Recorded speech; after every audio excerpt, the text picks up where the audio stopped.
Friends welcome to our channel. So రీసెంట్గా Kotilingala video, తర్వాత గుడిమల్ల శివుడి గుడి, భారతదేశంలోని మొట్టమొదటి శివుడి గుడి వీడియో చూశారు కదా.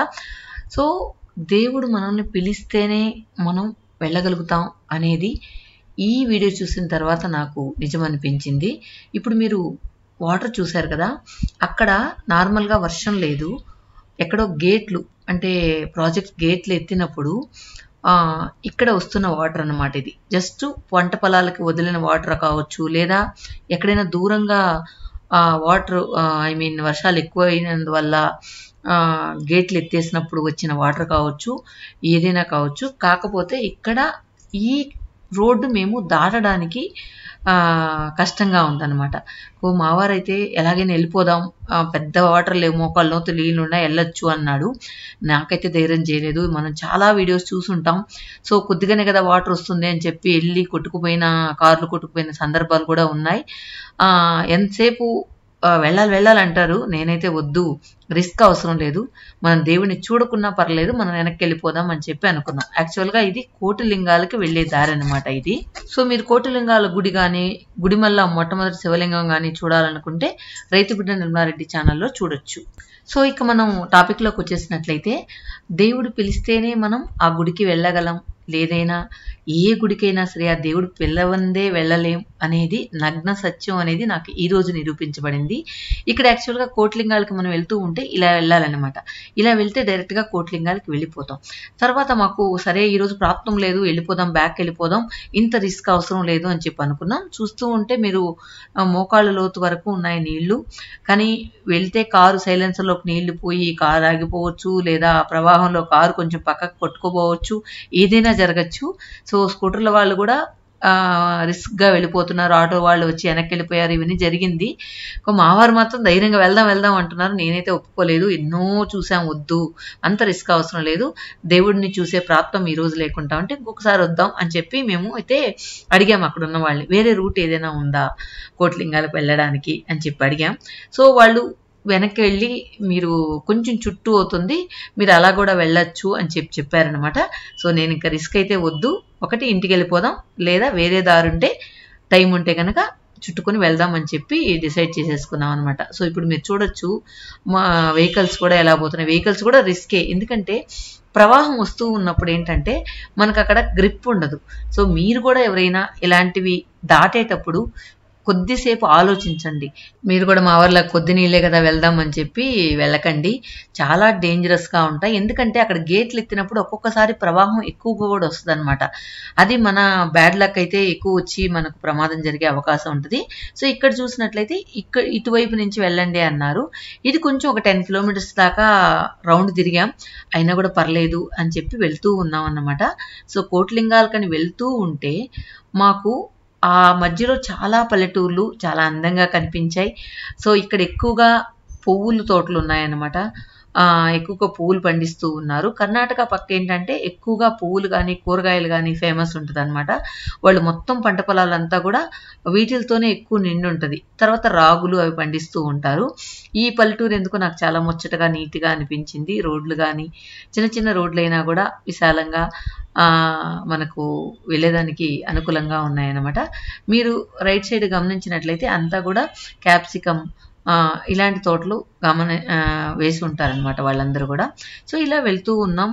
సో మేము రీచ్ అవ్వాల్సింది వచ్చి కోటిలింగాలు అనమాట.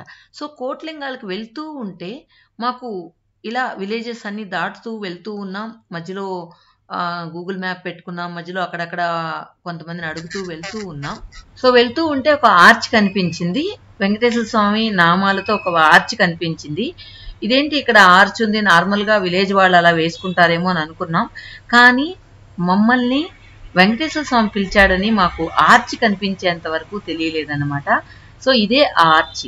సో ఆర్చ్ కనిపించిన తర్వాత ఇది కోటిలింగాలకు వెళ్తుంది అనుకున్నాం. కానీ వెళ్లే దారిలో ఒక జంక్షన్ కనిపించింది. అక్కడ ఆ జంక్షన్ దగ్గర ఆగి కోటిలింగాలకి దారెటు అని అడిగామన్నమాట. సో వాళ్ళు రైట్ సైడ్ చూపించి ఇటు వెళ్ళాలి దారి అని చెప్పారన్నమాట. చెప్పిన తర్వాత మేము లెఫ్ట్ సైడ్ చూసినట్లయితే ఒక దేవాలయం కనిపించింది. ఆ దేవాలయం కనిపించిన తర్వాత ఇక్కడ ఏదో ఒక దేవాలయం ఉంది, మోస్ట్లీ ఆ విలేజ్ టెంపుల్ అయితే అయి ఉండొచ్చేమో అని అనుకున్నాం. కాకపోతే మాకు తెలియలేదు మేము బంగారు తిరుపతి వచ్చేసామని నిజంగా మాకు తెలియలేదు. సో ఇక్కడ చూసిన తర్వాత వెంకటేశ్వర స్వామి గుడి అన్ని చూసిన తర్వాత అప్పుడు మాకు తెలిసింది మేము బంగారు తిరుపతికి చేరుకున్నాం అని చెప్పి. తర్వాత ఇదేనేమో దేవుడు పిలవడం అంటే ఇదేనేమో మేము అనుకోలేదు. అక్కడ వాటర్ అడ్డు రావడం వల్ల మేము ఈ రూట్లో రావడం, ఇక్కడ దేవుడిని దర్శించుకోవడం జరిగింది.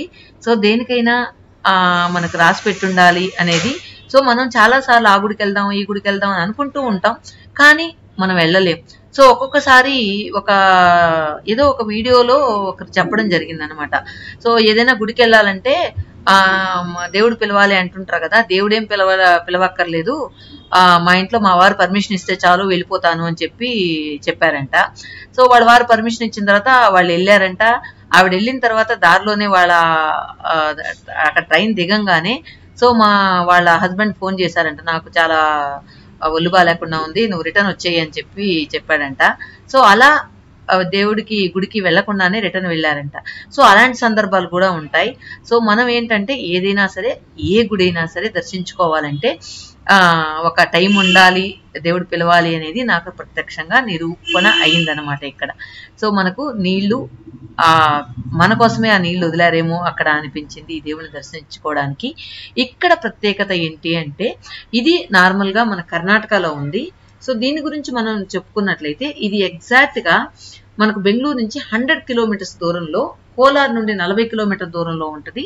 ఇది యాక్చువల్గా ఈ బంగారు తిరుపతి గుట్టహల్లి అనే విలేజ్ లో ఉందన్నమాట. లోపల పోగానే కోనేరు దర్శనం ఇచ్చింది. ఈ కోనేరులో హ్యాపీగా స్నానం చేయొచ్చు, ఎంజాయ్ చేయొచ్చు అనేలా ఉందన్నమాట. కాకపోతే మేము కోట్లింగాలకు వెళ్ళాలని ప్రిపేర్డ్ గా రాలేదు కాబట్టి మేము కోనేరులో స్నానం చేయలేదు, జస్ట్ దేవుని దర్శనం చేసుకుందాం అని అనుకున్నాం.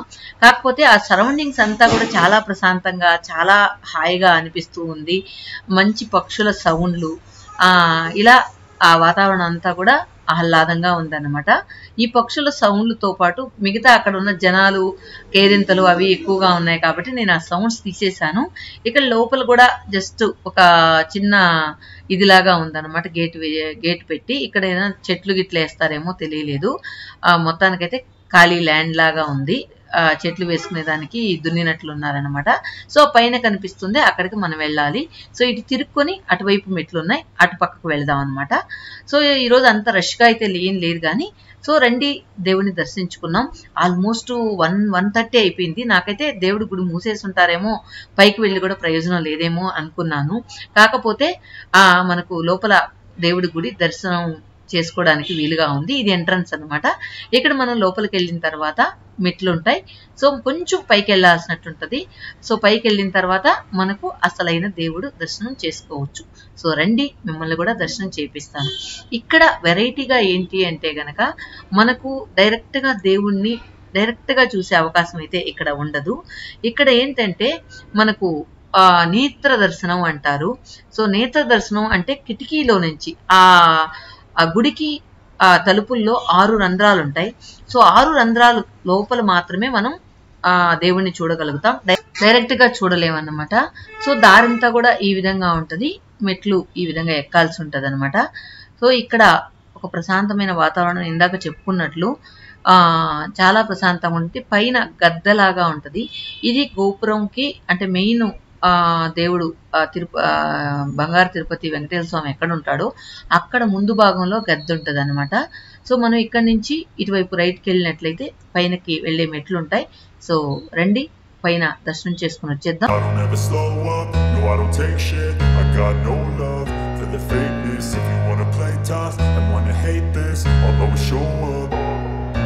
I don't ever slow up, no I don't take shit. I got no love for the fakeness. If you wanna play tough and wanna hate this, I'll always show up and make a statement. I don't ever slow up, no I don't take shit. I got no love for the fakeness. If you wanna play tough and wanna hate this, I'll always show up and make a statement. Everything I do so instinctive and so passionate. Every word I move so descriptive like an adjective. I got a vendetta against people who patented being negative when you should be getting after it. I got facts over tracks, this and that. Spitting slow, spitting fast, I could roast, I could gas. Think I'm okay at last, but I don't know if that can erase all the past. And the pettiness, a reflection of the emptiness. Hilarious, you think you're worth my time, you're delirious. Mysterious, because you hide behind a fake exterior. Inferior, you know I'll always be a bit superior. Get off of me, this ain't no humble brag. I want you to hear words, you can say them back. I want you to feel free from the chains at last, and to believe in what you got, it was built to last, yeah. Now that I've been put through hell, I never got anyone's help, I had to do it all myself.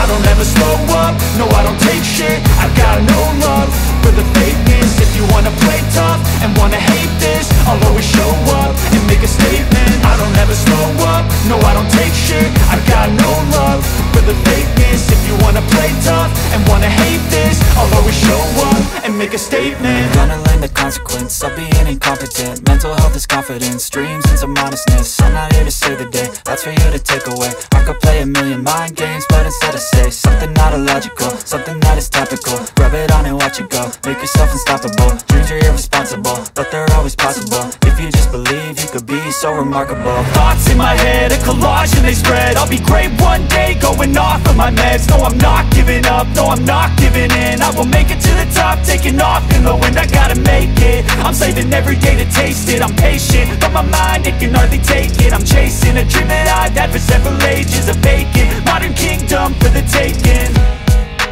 Now that I've been put through hell, I never got anyone's help, I had to do it all myself. I don't ever slow up, no I don't take shit, I got no love for the fakeness. If you wanna play tough and wanna hate this, I'll always show up and make a statement. I don't ever slow up, no I don't take shit, I got no love for the fakeness. If you wanna play tough and wanna hate this, I'll always show up and make a statement. I don't ever slow up, no I don't take shit, I got no love for the fakeness. If you wanna play tough and wanna hate this, I'll always show up.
ఇక్కడ తీవ్రమైన తపస్సు చేస్తాడు.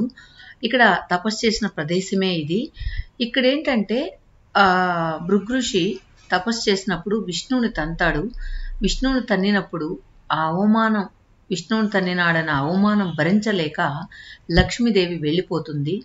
అందుకే తన ప్రాశ్చాత్తాపంతో భృగు ఇక్కడ ఘోరమైన తపస్సు చేస్తాడు.